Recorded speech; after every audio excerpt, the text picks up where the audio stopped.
Hi everyone, welcome back to Daily Endeavours for Monday the 7th of July. As always, there will be timestamps in the description if you just either want to skip this initial stuff or you just want to get to one option that you're stuck on and you just want to skip everything else.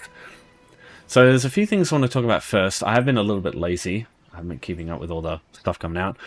There is a new month, there's new daily rewards. There's a lot of luminous ink, which is important because of the stuff with scribing that's going to be coming out soon. There's no new stuff, it's just... yeah, I'll talk about that in a second. There's some Telvar, which is nice. You got 15 research scrolls. If you haven't done all your research yet, this can be handy because it can basically halve all of your current ones, even if they're like 30 days long. You know, like those super long ones, it'll help a lot for those. There's also a couple of gold materials too. There's a gold ghost dog thing. Yeah, there's typical stuff you find from the monthly rewards. As for the scribing, so on July 10th, we're unlocking scribing for free. I assume this means that they're going to change the access to the Mages Guild, or like the scribing area. You don't need to access it from Gold Road anymore, you can access it from like other places. So yeah, that's going to be really good. Scribing for everyone is going to be very handy, especially for the Endeavours. It's just annoying that this is now instead of July 10th. There's also, yeah, we've got a new DLC coming out. It's got some new sets. I heard on the... I didn't actually watch the live stream, sorry. But according to some of the comments I've seen from... Or like the forum posts and stuff, there are going to be swimming mounts. I have no idea what that means, but I'm interested to see that. So the PTS will be coming up tonight, I believe. So I'll be interested to see all that stuff. So I think the PTS patch notes will arrive too. And so, I don't know, maybe tomorrow I can talk about that. So yeah, there's also White Strakes, so another PvP event coming. So we've just had a PvP thing at the start of the month, and we're having a PvP event at the end of the month. The only difference is this one has tickets. It is possible to do the entire event and get all the tickets without ever seeing a player or interacting with any, but it's very slow, so yeah. It's not worth keeping that in mind. Crown Stores Showcase, we're getting the Bandari Peddler Crates. There's a couple of cool things in this. Probably one of my most interesting is you've got the Skeleton Dragon with the like light blue glow. I find this looks nice with Necromancers. And then we're getting the Bandari mounts. And then we've also got the maintenances. There's going to be maintenances for everything. It's going to last 6 hours for each. So by the time this video comes out, will be when they start in 2 days for Xbox and PlayStation. And then just in 1 day instead of 2, it'll be the same for PC. Except in that case, it's going to be 2 hours before this video arrives the next day. So yeah, everyone's getting maintenances. Kind of annoying that it's around like the time that the event ends, but yeah, they always seem to do this and they fucking never back out of it. Alright, so getting into Endeavours themselves, 15 skills. These three here I think are the best options. Scribe skills is okay if you've got Gold Road, but you can only access it right now still if you have Gold Road. Finally that's going to change in a few days. But yeah, I would not bother with this one. The only reason for this is, 1, queuing for a Battleground can take a while. 2, getting medals in Battlegrounds is sort of dependent on your skills and like the skills of your teammates. In some cases, you're just going to rock up, find like players that you can't kill in like a deathmatch, and you just can't get any medals. And in that case, you will probably do all 4 of the other options here faster than you can even queue into a Battleground, let alone doing it and getting enough medals, because you'll probably have to do multiple Battlegrounds. Maybe not. It's just super unreliable. I don't tend to do this one just on the basis that in like 99% of cases, I reckon for most players, these ones are just going to be so much easier and just so much more reliable. Because you can get Clockwork Foes from a place and kill them solo. You know, consuming foods, we've seen this a lot and it's so fucking easy. And then, yeah, Enchanting skill, just need to buy a few items. Or then to Scribe skills, you just need to go into a dungeon or a public dungeon. You know, it's so much easier than like dealing with players, I think. It's exciting, sure, but it's never easy. Okay, so once again, we've got consuming foods. So my only suggestion to you here is from the Volkagard Way Shrine in Oridon. You want to come to this square pier down here. Just travel down. And there'll be some bread on this bench here. There'll be a pie. and then there'll be another pie here. So these are all food items. So what you can do is just pick them up, and then you can just consume them, and that will count for the food endeavor. You just have to wait for the cooldown. Yeah, it's a couple of seconds, but that's nothing. And if there's not enough, if you can only find like one item, you can either just leave the zone, come back, and just come back here, and it'll reset the stuff here, and you might find some more stuff. Or if you've got the recipe for baked apples from the Zenithar event, you can pick up the apples from this tray, and you can pick up the apples from the baskets here and over there, just behind the bench. And you can just cook some baked apples and eat them as well.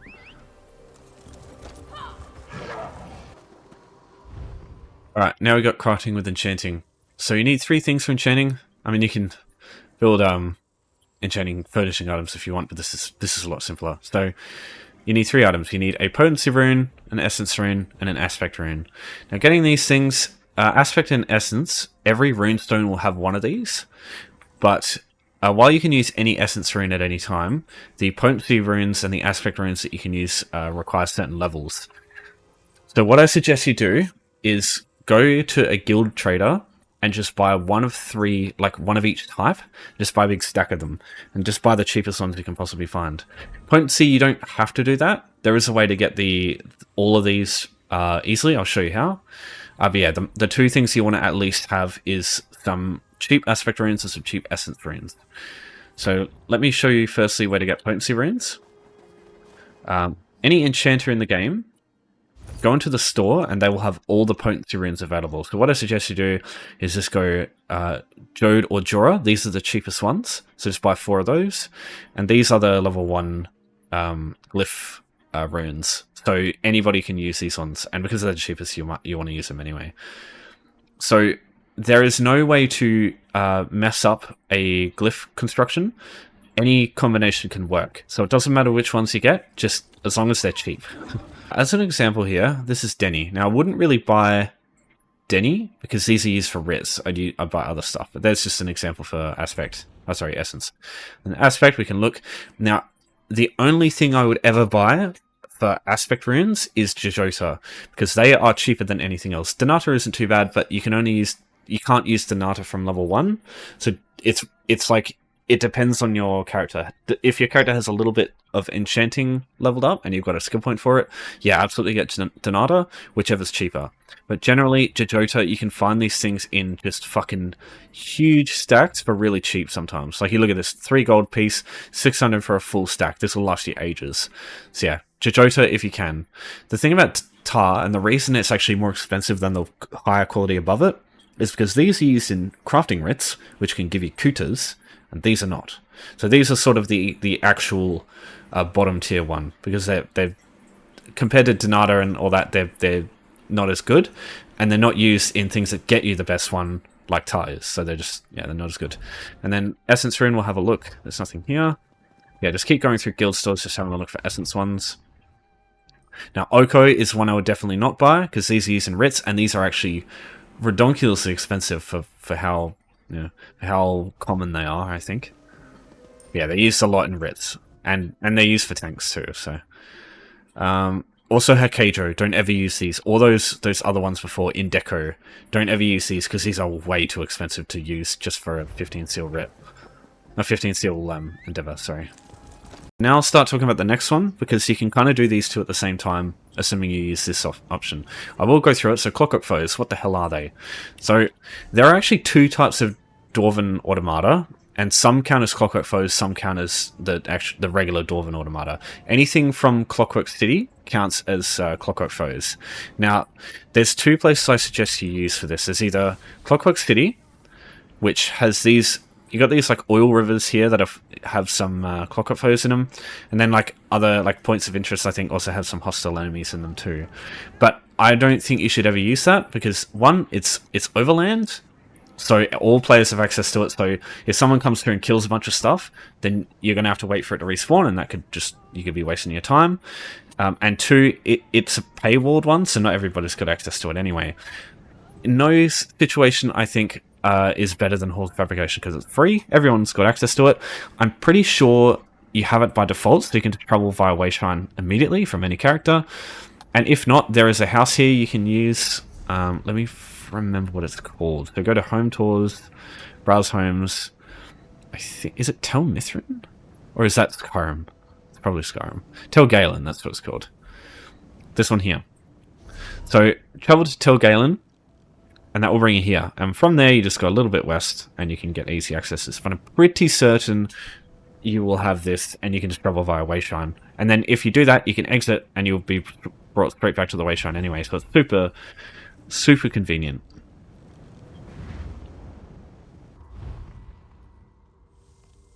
So here's an enchanting table. This is in the Halls of Fabrication, so yeah, easy to do both of these at once. So Mako, don't use that.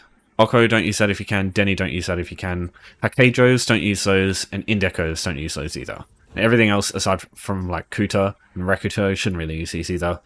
And then just use the Jorah and Jode if you can buy those. Or just, yeah, whatever you can use here. So we'll go Donata, and then just go the cheapest one I've got. The Mape's pretty cheap. Akori's pretty cheap. Rakefa's quite expensive, actually. I'm trying to remember what the one's called. Hang on. Oru, that's what it's called. So this is the potion rune. I think as far as any of these runes go, this is probably the one that you'll use the least, because I find, unless you're using it for like leveling up your own enchanting, I've not seen any build that actually uses potion cooldown reduction. Outside of maybe like Clever Alchemist builds, but like I just don't see them at all. Like Clever Alchemist is really strong, but you normally use infused weapon damage enchants anyway, right? So yeah, Oru is like a really good one, and then like Mape, Dakepar as well is Frost. That one's also good. Yeah, just what I would do is use Tamriel Trade Center as an add-on, and just check the prices, and if you see any that's like over 100 gold or like 50 gold, probably don't use those. Everything else you could probably use just fine. But yeah, you do you. If that's all you got and you want to use it, then go for it. So yeah, just craft 4 of those, and that's your job done. Alright, so now we go into Abanabi Cave as soon as we get into Halls of Fabrication. This will bring you to this area here, and this is where you're going to find all your Clockwork Foes. So Fabricants are what are known as Clockwork Foes. So what you want to do is, if you got some food, just make sure it's on, because these guys are quite tough. They do a fair bit of damage, but they're mostly like super tanky, so they take a while to kill. So just ignore the big dude, just worry about the little guys. You'll kill them way earlier than you will the big guy. Just let him follow you around. He will eventually try and charge at you, and he'll do like the hallway AoE. So yeah, just avoid that, because that hits like a truck. But everything else is pretty straightforward. So there you go. So we completed the Clockwork Foes, so there's the charge. So just make sure you avoid that. I don't know what happened there. That was interesting. Alright, so if you're a Knife Blade with Cloak, you can use it to get out of the fight. I'll just do that. Or you can just let him kill you, or you can just kill him. It just takes a while, because he's got a lot of HP. It's sort of like a half world boss. And that's it for Clockwork Foes. Honestly, like, because this is instance, right? Nobody else can actually come in here and kill these things. Whenever you jump in here, they're just always ready to go. So it's just way more convenient for you in the long run. So just leave, and now we're back to Oridon, where we travelled in from. So it's just super convenient. Alright. Last up, we've got defeating enemies with Scribed skills. So it's important to understand that the last hit is what constitutes this. And that means if somebody else is next to you and you're fighting the same stuff, only one person can get the kills on each of the enemies that you fight. So if you both attack an enemy with a Scribe skill, and yours is the one that hits them last, and it kills them, it'll count for you, but it won't count for the other guy. So you never want to be doing this in a group, you just want to be doing this on your own. And instance areas, again, really good for this, because it means you're not competing with anybody. Everything that you fight is entirely like yours to fight, and it just means other people won't steal the endeavors from you. Yeah, you can just go into a public dungeon with a friend and just do it together if that helps them. But yeah, I just do your best to do this on your own, because it's just quicker and more reliable usually. just covering some options that I suggest you use. You're going to want to complete the main quest line for scribing. Getting access to soul bursts is one of the most valuable, I think. Orb Seals is good too. I like Trample, and Willed Soul for a single target spamble is good too. Now, going through a couple that I don't have access to on this account. So, probably one of the best in the game that I've found is Traveling Knife with multi-target. This is actually fucking good. The only problem is getting access to multi-target can be a pain in the ass, because it's just RNG doing daily, like, Mage's Guild or Delve or PvP reward stuff, and you just get it randomly. Like, you might get all the other stuff before you get multi-target. It might take ages, but just doing these for the sake of multi-target eventually is really helpful for doing this in the long run. Again, really, really helpful for that. So if you get multi-target for this, that's the only reason I would use Traveling Knife, because the rest of it is just kind of mid. It's just a spam ball otherwise. It's just a single target spam ball otherwise. Ellie Explosion's really good. I just don't like the cast time, because you can get interrupted while you're doing it, and it's fucking pain in the ass. Torchbearer, again, same issue. The radius is like quite large, but I think it's it's the area in front of you, and 2 seconds is just way too long. Trample is 1.5 seconds. But it says the radius is 5 meters, but the thing about this is it travels really far. So if I bring this out just to show you, I'll show you just how far this thing travels. So I think the doorways make it bug out. I think that's one of the biggest issues. Yeah, so you see all that distance it travels, and it will travel further than that. So I do also like this one to start with, but I only use it at the side of the fight, because if you try and use it while everything's attacking you, and they stun you and shit, you just won't be able to use it, so it's just annoying. At least, at a minimum, you want Burst, Soul Burst, and you want the Mage's Guild one, Contingency. Just these two is all you really need. And then you also want a Damaging Soul, if you can. But I use this too for... fuck it, I'll just change it.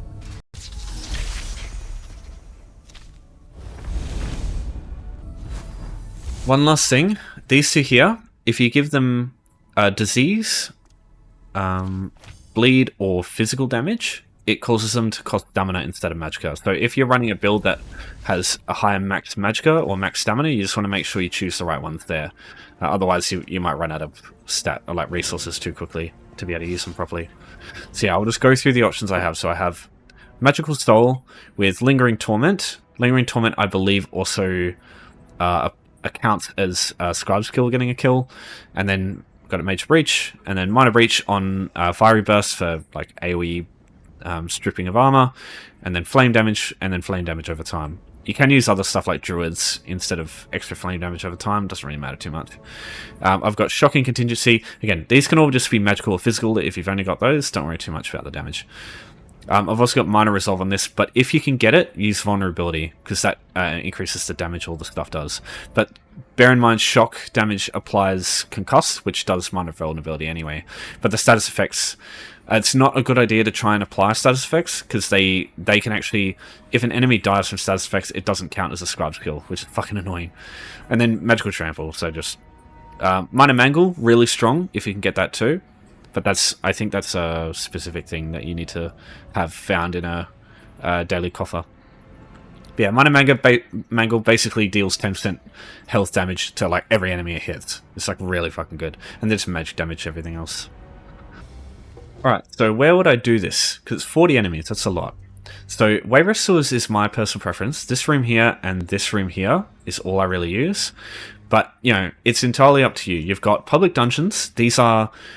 enemies have groups of, 5 or 6, and they're usually way weaker than dungeon enemies. So public dungeons are good. The only thing is these are not instance. So other players coming in, they can kill everything you want to kill, and it's just like, it can be inconvenient. But if you can find a public dungeon that nobody else is in currently, it can be really good for you just to do this very quick. You can also go to areas like this that have just enemies all over the place out the front, but that will be slower. There's also Scourge Catacombs over here. Oh, sorry, not Ruins Cadala. Scourge here. So Scourge is really good as well, because it's an instanced area which has tons and tons of enemies, and they're not super duper tough. They're sort of slightly less than dungeon of like health and strength. So this is also really good. There's also like tons of melee enemies that you can just stack in a small area, and like line of sight all the enemies, and so it's super easy just to stack up tons of enemies and kill them super quick. And there's like over 200 enemies in a single Skyreach run, so it's super good. If you want to get here for the first time, use Earth Tier Cavern in Home Tours. Just come up here, go over here, you've got the Wayshrine easily from there. And then yeah, you've just got tons of public dungeons, you know, Crow's Wood with all the really weak wolves at the start, and this is a Wayshrine that you start with by default. I'm not a big fan of Badman's Hollows because the groups of enemies, they're quite, like the amount of enemies in like a single group is like really low. Usually it's like 3 or 4, so it's not as good as other dungeons. If you want really good ones, I think Crimson Cove is amazing. There's so many Imperial like sort of bandits in this place. It's fucking unbelievable. But this is usually where other people go too. So you want to make sure you have some kind of healing, because if you put healing on your scribe skills, they tend to do less damage. Or if you put it on the main part, the focus script, it causes it to deal no main damage. That's just not good. So you have something like Vigor, and have something that, if you have a class that has an ability that heals you when you deal damage, it's great, because that means you can just be dealing damage and healing at the same time. It's just less work trying to use fucking Vigor and shit every 5 seconds. Right, so this room here, it's all skeevers, all super duper weak. So what you want to do is just pull them into the same area. Over here, this is usually where I have them. And just keep healing, keep moving. Because if you... I know these are skeevers, they're super weak, but believe me when I say this, these dudes will do a lot of damage when there's 20 of them. And yeah, just go to town with your Scribing Kills, just kill them all. Now when you've done that, just make sure you look around the room, because as you can see, one skeever didn't actually pull. So if you don't see 21 out of 40 in this room, just make sure you've killed all the skeevers. We'll just use Magical Soul here. This is one. So the combo is start with your Trample. It won't work in this hallway because there's actually a door here that you can't see. It's like an invisible one. So you start with Trample, activate Contingency, and then Fiery Burst. Or like, yeah, just Contingency and Soul Burst. Those two together. I like to use those. And then you can just spam Burst if you want after that. But yeah, if there's just one enemy, just use Magical Soul, because it's way cheaper than Fiery Burst and Contingency is. Alright, so you get this group of enemies here. So what I'll do is I'll pull them over. I'll use Trample at the start. Oh, what? How did that not hit them? Let me try that again, because that was bullshit. There we go. Alright, so Contingency, Burst, Burst, Burst, Burst. And then Soul on this guy. Soul on this guy. Yep. And then there's another group down here. You got them, and then you got some skeevers in the corner.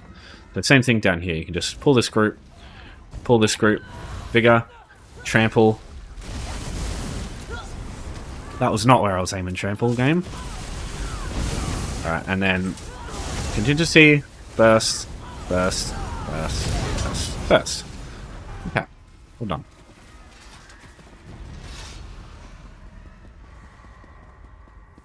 And yeah, wouldn't fight this guy because he's a boss. He's got 1.5 mil health. And then same thing, this guy's got 600k health. So just fighting one enemy for ages is just worse than fighting like 10 enemies for 20 seconds. So yeah, I just wouldn't bother with them. Or the crocodiles in that water, they're just way too tanky. And then if you just come out of where Isu's one, it'll take you straight back to where you travelled in from. So if you travel in via a Wayshrine, you can just go straight back to the Wayshrine, just more convenient to go about your day after that. So if you want to come in here for the first time, this is where you find it in Wayrest. What you want to look at is in Home Tours, again, Gardener House. So just go to Home Tours, Browse Homes, just type up, just go to G, Gardener House, and we'll turn off Tell Galen. So just travel to one of these, go out the front door, it'll take you here. You just go south a little bit, then west over the bridge. Oh god damn it, why did I fucking hit that key? Then down here, and then just down this little hill bit here, and then there'll be some water, and then you can just go over here and you'll unlock this area. And from this point on, you can travel in here via Wayshrine anytime.